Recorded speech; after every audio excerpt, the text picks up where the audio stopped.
The Athene Real Talk Podcast explores controversial ideas to stimulate debate and active thinking. These ideas do not always reflect Athene's personal views.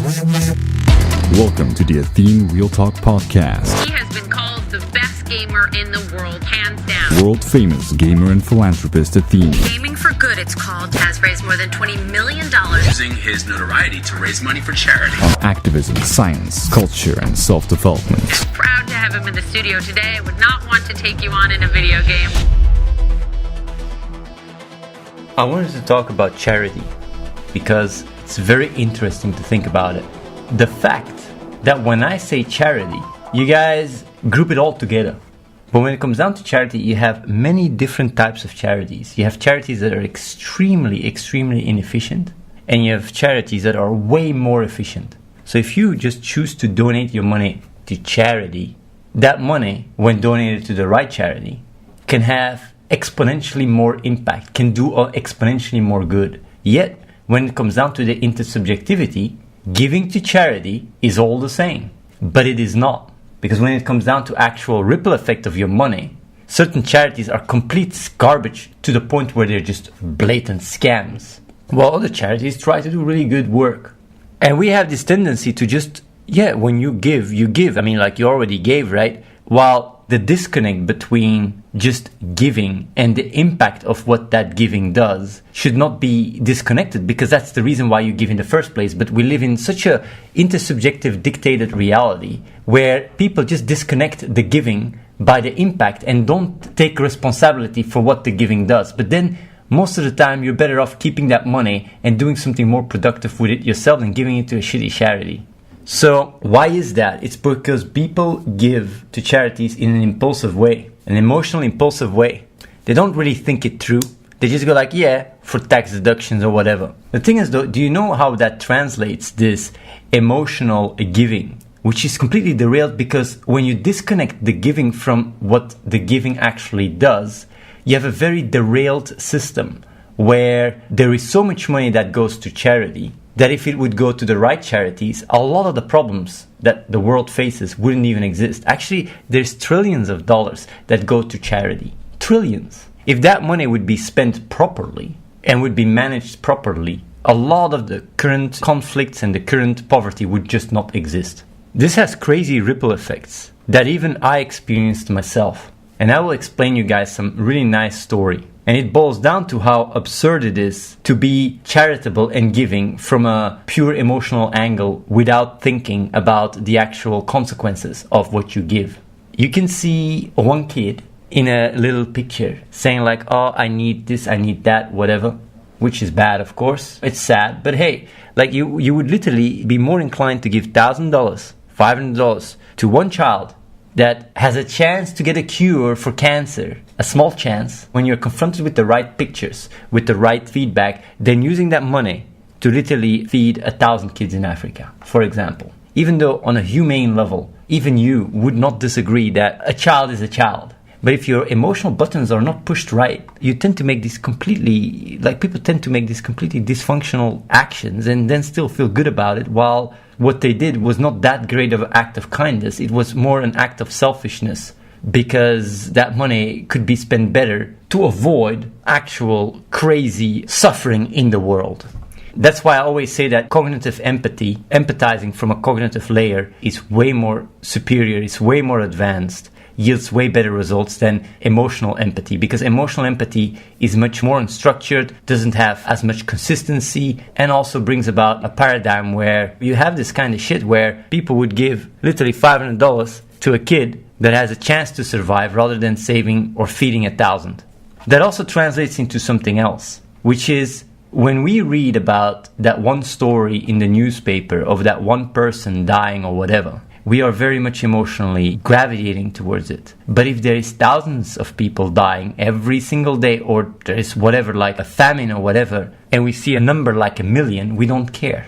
And that's normal because our brain, our emotional brain, did not evolve to do so, but our cognitive capacities allow us to reframe these things. And that's why I always say, like, truly giving and truly caring requires you to sometimes be emotionally very cold.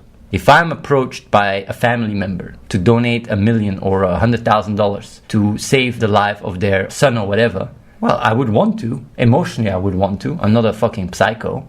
But I would know that it is wrong because that money can be spent to literally, help an entire village lower child mortality. So being cognitively empathic yields a much better moral paradigm than just being emotionally empathic. But emotionally empathic feels also better. It's also warmer. It is better for the experience. And since people are so experience driven, cognitive empathy and what I say here can sound very alien, even though when you look at the facts and the results, what I'm saying makes a lot more sense. And the thing is, it translates also to other things, even political issues or whatever. The Syria crisis, right, when refugees were coming in, people had a very strong negative defense mechanism until that one kid that died on the beach. There was that picture went viral and everything, and then suddenly there was a wave of understanding, a wave of empathy. That didn't last that long, but hey, it was just one little week or so.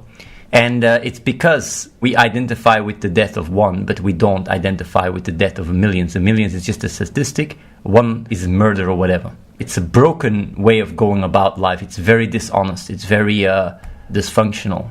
So what does that translate towards me? Because these things that I'm talking about, it's very interesting to be very self-reflective and really catch yourself doing it, because even I myself do it myself. Like when I'm more emotionally driven towards something, I need to catch myself and reframe it myself when I see it. And that's something that a lot of people don't tend to do when you're in an environment that just everybody stimulates it too. Either way.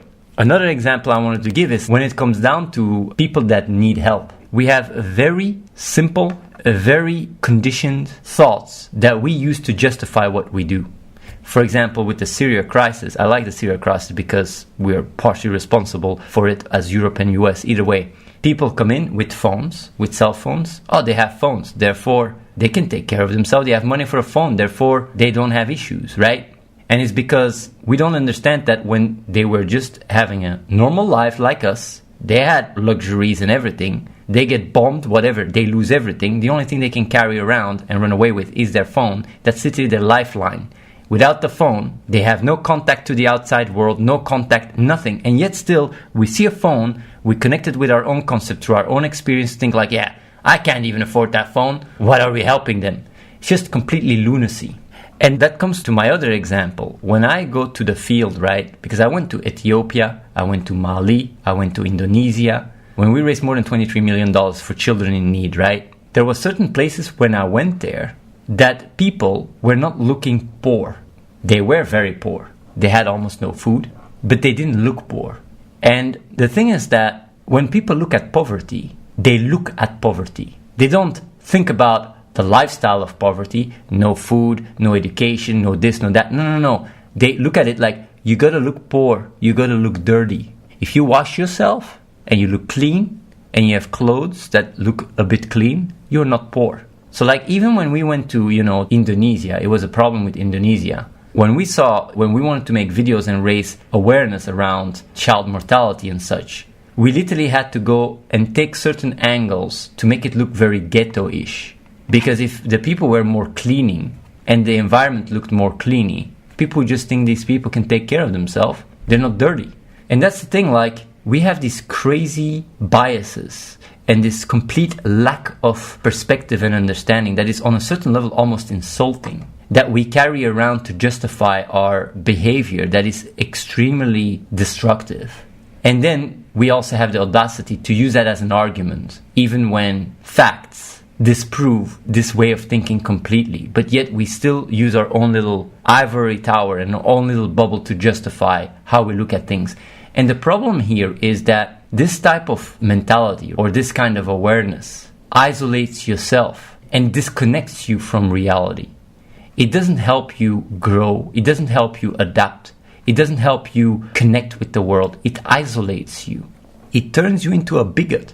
And the reason why I'm mentioning these things when it comes down to charity and stuff, and the reason why I'm talking about all these things, because if there is any part of you that values the truth, if there's any part of you that values to be aligned with reality, to not bullshit yourself, then being able to be aware how omnipresent it is in your awareness, in your opinions, in your ideas, in everything, can bring about self-reflection that can enable you to grow tremendously. That's why I'm bringing these things up, because a lot of people don't even think about these things. Some people might be even defensive, go like Athene this, Athene that.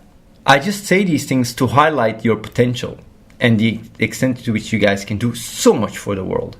But yeah, when it's about spending money for charity, it's not about just giving to charity. Don't make it just about giving to charity. It's your responsibility to look up, is a charity reputable? What are the causes they're supporting? How much goes to this? Like how much percentage goes to that? And even then, it's important to be quite pragmatic about it as well, because even charities, even the good charities, right? They are businesses. People make career, they make a living, and sometimes they don't even care about doing good. Quite often, actually. But it's not about whether they care about it or whether they get overpaid. It's about how much of my money goes to actual helping people. I'm going to give you guys another example. There was a guy, right? A big talker, friend of my family. I was there. I didn't say anything, but it's just a story. Guy was really like, yeah, loves to pretend to be on the side of righteousness, right? And he said that he was on the road in Morocco and he was stopped by police.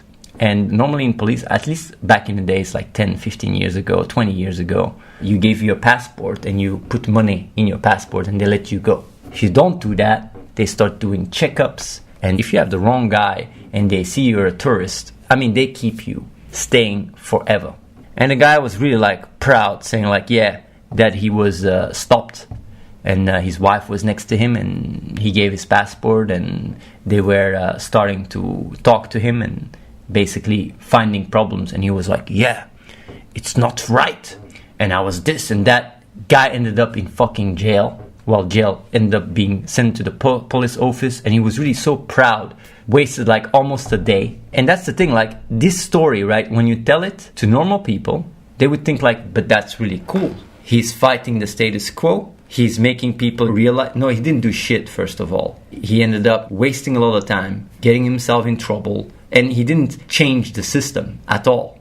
Thing is, like, if you truly want to be righteous, what I would do, I would put money in my passport, give my passport, and the day that I have, I would work, make money, and give that money to people in need. For example, I would just spend my actions better. And that's the thing, like, when you look at moral high ground from a practical level rather than a theoretical one, what is the best course of action? What is the most righteous behavior is very different than what the intersubjective thinks. And even though that story might sound really badass to people, it's not the right thing to do at all. If you truly care, if you as a human truly care about others, you look at numbers, you look at impact, you measure it, and you see what is the best thing you can do. You don't just go about like, oh, this is what I feel, this is what I think, and you lose yourself into that. Truly caring requires yourself to detach yourself from your own emotional moral compass. That's the true higher moral ground. And I will give you guys a very simple example here. And I'm simplifying because even working and then give the money to charity, I wouldn't do that. Because what's even better is to organize yourself and do things yourself. Because even charities, they're not that effective. Either way, I'm not going to go too much in that regards. I will give you guys another example. Organic food. Actually, I'm going to give you guys a better example. But organic food is also a good example. Because a lot of people get identity of eating organic. While they pay more money, have to work longer hours. While even if you eat just normal food, the difference in what you make, you put that effort in doing good, you will have a better footprint on the environment and the world than having to work longer hours and cut into your time in order to be able to provide and pay for these industries that have organic foods, which even when you look more into it, is also sometimes a business that exploits people. Either way, I'm going to give you guys another example. This is one, you guys are probably going to laugh with it, but it's a story. It's a real freaking story. And it just shows the hypocrisy of ourselves when we just do what feels right. It really highlights it because even when I confront him with it, it gets deflected. And it just goes to show that if you truly care, you look at reality, you look at facts. You don't just lose yourself in your own little idea of what is good or bad. It's about reality defining what is right or wrong. Not you, not your beliefs, not your feelings. It's a mentality that yields much better results. Either way.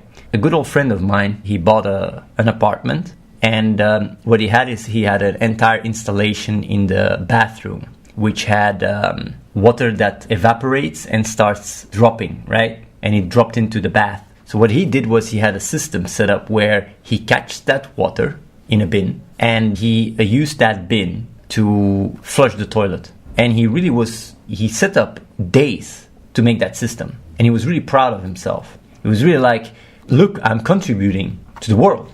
I'm making sure that this water that would normally go to waste, I'm using it to flush the toilet. And I see that so often, even with people that go for sun panels or really make their house eco-friendly and spend fucking $100,000. It is so hypocritical. Because that money, these resources can be spent to do so much better in the world. Yet, in the intersubjective reality, people are really like, whoa, this guy's a good person. It's insane.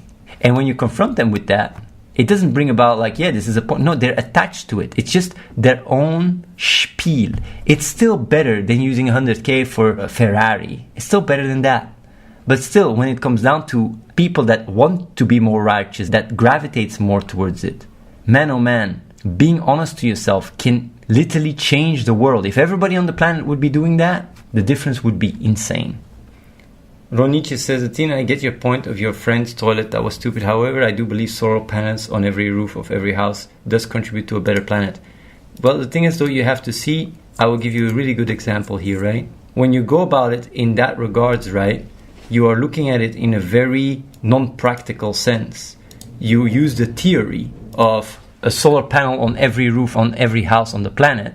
You take that idea, you're emotionally attached to it, and you don't see reality for what it is. Because the thing is, it's not a solar panel on every roof on the entire planet. It's about you spending the resources and money to put solar panels on your roof. And then the question is not, is that the idea of solar panels on every roof on the entire planet? But no, your resources, can you spend them better? That is what it's about. And if you give me the ability to spend $100,000 or $20,000 or whatever on solar panels on my roof, or allows me to literally give education to an entire village of thousands of people in Africa that ripples into better prosperity and everything for these people, I think that is even better. And not even slightly. Because solar panels on your roof is still quite of a luxury. Because that's also something that people don't realize. They think like, oh yeah, recycling and lowering your footprint, all this shit is such a privilege. You might say, what do you mean such a privilege? So you don't care about climate change? Of course I do. But there are more important problems on the planet. I mean, these are problems that you can be lucky to have and be lucky to think about when you're in a situation where you don't have to think about what you're going to eat. And that's the thing, like imagine, and the best way I could give you the example for you to relate to what I say, because maybe it's a bit too cognitive. It's like, imagine everyone on the planet was a clone of you. Everybody is literally you. So now you're in a position, right? You can say like, okay, I'm going to put solar panels on my roof, or I'm going to literally feed myself or provide for the framework for people like myself to get to a point where they can put solar panels on their roof. I think that's more important. It's about thinking as a collective. It's about having a collective awareness, not a self-focused one. It's about having a collective awareness. And when you start looking at that, you see like a lot of the debate about this or that takes place in your ivory echo chamber bubble of privileges. But if you're starving or if you're getting tortured, if you would see yourself being in that spot, and you are in that spot, you would have another version of you. Let's do everything to get you out of that. And that's why I said it many times, and I'm saying it again. What has helped me a lot when I grew up was to put myself in the position of me being in Auschwitz. And really like the idea of going to the gas chambers or just going to these concentration camps, having my family on one row, my wife, my kids, whatever, and me on the other row. And they go to the gas chamber and get burned while I get tortured and pushed to work. That happened to people. It's not a story. And it could have been you. And me being aware of that, like being aware of going through the process, right, to really understand that I could have been there. And the real difference between me and that person, there is none. It's just luck. If I would have been born in that time, and I would have been a Jew, and I would have been caught, that's what would have happened. Being able to understand that if my version, right, which I see you guys as all versions of me. Everybody, in essence, is equal. We're all just different versions of oneself. If I see my version of me in Auschwitz, if that version of me can be a better person than me by, putting more effort, even though his circumstances are terrible, his way of life is terrible, if I'm a worse person than the version of me in Auschwitz, then I deserve to be there and he deserves to be my spot. Like truly, fundamentally, I think like I don't deserve this. I need to do a better job. I need to be a better person than my version in Auschwitz. And this is not a lie, this is not a story, this is just a fact. If I now get kidnapped, they come in, they grab me, they put me into a chamber, they start torturing me. I will do anything. I will not slack, I will not procrastinate, I won't be a lazy slob. So because I have the privilege, right now, because I have the privilege, because I have the choice, I'm a worse person, I cannot live with that. So me that is put into a chair and being tortured would actually be more of a better person than me having all these luxuries, all these richnesses, these non-concerns. Then it is better for the world for me to be in that chair. And that's why I cannot accept that. And that's why I always push myself. I will always push myself. Because I know no matter where I am, no matter where I stand, I know that if I get pushed because my choice is taken away, I will be a better person. And it's this truth that allows me to reframe everything. It's just this truth. That's why whenever I have a problem, right? And people go like, man, this and that. I say like, you don't understand. I have a good life. When I went to Save the Children, right? Was a guy that came to me, not one guy, several people, and said like, how do you do it? And I said, do what? He said like, you support us for no money. You work your ass off on the stream, during the marathon, raising money for us, wanting nothing in return. How do you do it? You sacrifice everything. And I'm like, but I'm not. I say like the people that we help out, the money that goes to these people, right? These people have a much harder life than me. If I would say like, hey, let's trade life and you go and you work and you do this and I'll take your spot, they're starving, they would swap immediately. They wouldn't even think for a second. There is fathers right now that are starving, mining for 16 hours a day. These are the real heroes. I'm not a hero. I'm going to go and sleep in a bed tonight. I'm going to go back home and I don't have to worry about whether I'm going to be alive. That's the thing, like perspective, reframing can turn you into such a more potential person. And then like, that's when choiceless awareness arises. I don't experience a choice. I just do what I got to do. I would feel dirty. I would feel dirty if I take the choice where I choose to be a lazy slob. I would feel terrible doing that. It's all about awareness. It's just about awareness. I can't get away with excuses. I can't. I just do what I gotta do. And funnily enough, I'm also fulfilled. I'm quite happy. I'm more happy than most people in the chat. And it's an awareness that really greatly helps you and society. That's really how I think, by the way. That's really how I am. What I just explained. I don't know if it helps me giving these examples. I don't know if it helps. But that's really how I go about life. I don't know if it's too cognitive. Does it help to understand the way I think or not? I don't know. Maybe this just sounds alien. Waga says, Athene, I understand what you're saying, but that's it. I understand it, but I can't comprehend what you're saying. It's like asking someone to imagine the number 1 billion. You can't. Not if you haven't experienced anything like that, starving. But I haven't experienced starving myself. Watch a documentary about Auschwitz. And instead of watching it like Avengers or whatever, no, imagine you are that person. Can you guys imagine? Gestapo comes in, grabs you and your family. Imagine that happening. And then you see your family, the people you care about, you love, put on one line, going to a chamber you don't even know. It's only when you are in the working camp you see the chimneys. And they tell you, this is your family there. The dust there is your family. The smell, it's your family. And that shit happened. And it's not just that. This kind of misery happens today too. It's not just something from the past. People get tortured. There is war. Yemen right now. So many people starving. I'll give you another example. Can you imagine that you get a phone call and they say your house is burned and all your family is dead? You can imagine that. You can project yourself into that and really imagine that this is happening. This mental effort of going through these events allow you to increase your awareness. You are capable of doing that. You don't have to live life from a single player perspective. You can project. You can take yourself, and look at these things. You can do that. It just takes effort. And then you understand. Subscribe to youtube.com/AtheneWins. Watch the live stream at twitch.tv/AtheneLive and follow The Real Athene on Snapchat.